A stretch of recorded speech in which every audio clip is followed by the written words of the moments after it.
It's round 15. Welcome to Coach's Corner. My name's Jason Vincentis. This week I'm with our football manager, Nick Johnstone. Jono, it was a fantastic effort by the boys on the weekend. We didn't get the result, no, but to go up against just a side with just so much more resources than what we do. I think they pay their players 5 times the amount that we do. You know, there's so much more experience. We've got a young squad. How'd the guys go in your opinion? Well, they went very well. You couldn't question their effort. You couldn't question their integrity or their heart.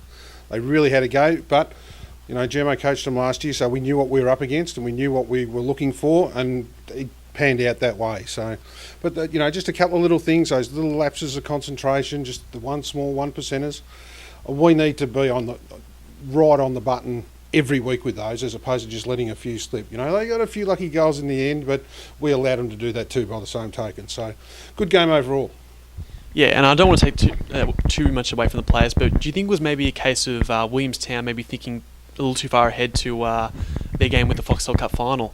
Well, look, anyone that does that against us is putting themselves in a precarious position, because all we're thinking about is next week's game. That's it, and that's how we attack it. And no different to this week, coming up against Port Melbourne. We were pretty competitive against them last time, first time up, when the boys had played their first game together. So we've learned a hell of a lot since round one, a hell of a lot. Absolutely, and I think we had 15 debutants in that round one game, so it's an entirely different side in terms of experience and cohesion. And we've got this side that really put up a great effort last week. We've lost Matty Fairbairn to injury. He went down, I think, in the first 5 or 10 minutes. He's probably due for surgery, we believe. We're not totally sure at this stage. But you got to be happy with somehow these guys played, especially you look back at Adam Sard. I mean, we just continue to praise him every single week, but guys like Sard and Usul, they just really stepped up even further this week. Oh, correct, absolutely, no doubt. And Aussie's got to step up again. We need more, because we know that there's more in him from that. Sardi came back with he had about 10 one-on-ones where he beat his direct opponent one-on-one to see the ball out of the defensive half. You know, he's really getting targeted this year, which is terrific, which is really good. It'll do his character really good and his football really good. He's one of our really bright, shining lights. Robert hasn't been too bad. He got a bit confused rolling up and down the ground, but you know, he's still learning his trade. Mick was really good. I just doing our review, and Mick had 17 spoils on the weekend, so which is just a fantastic defensive effort. Blairy was good on Owen, kept him down. Owen's been kicking 4s and 5s, so kept him down. He's really done a good job, and he's really learning his craft. So, you know, the backs are certainly doing their job. It's now up to these boys here up forward to really finish the polish, put the finishing touches on. Yeah, and one extra backman who you didn't mention, Ben Clifton. He actually didn't have a touch in the first quarter, but I think he laid about 5 tackles and finished with 11 for the game, which is just a phenomenal defensive effort from himself, and he got himself into the best, and well deserved for the one of the elder statesmen. But the midfielders certainly lifted, I felt. Thomas and Vincentis both got into the game as it wore on. Lek didn't have his best game in terms of front of goal, but he was very good in front of the ground, you'd have to agree as well.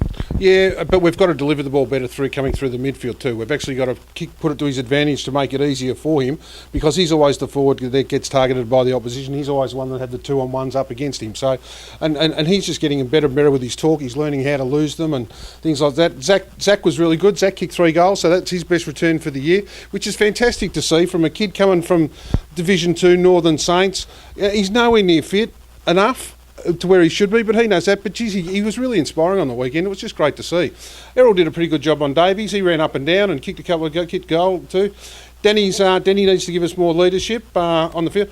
And Karna's probably kicked goal of the year for us, I think. Probably other than Errol's running goal that he kicked, because that was involved in a win. So, but yeah, no, look, a few more, just more consistent efforts and just putting the ball in the right spots, making the right blocks. Listening to the coach and what we want to do, we'll get the results. Yeah, and you quickly just mentioned Karna's goal. I don't think it can take away from Errol's. Errol's was fantastic. That's the one. If you want to see that goal, check out the round 7 Casey highlights, I believe it was in. And just finally, just on some of the development kids, we didn't have a great development result. The second half, we really dropped off. But just some of the guys maybe who could push for selection or had maybe one of their better games. I understand we may have dropped off, but also their first half was probably the best first half of football that they've played all year, keeping Willie down. I think they went in 8 points down at half time. Fantastic pressure, fantastic play. They really D1, D2'd really, really well. And, you know, look, Phelpsy was pretty good. Tommy's really coming back into it. He's really pushing hard to get himself back into that back seven down there.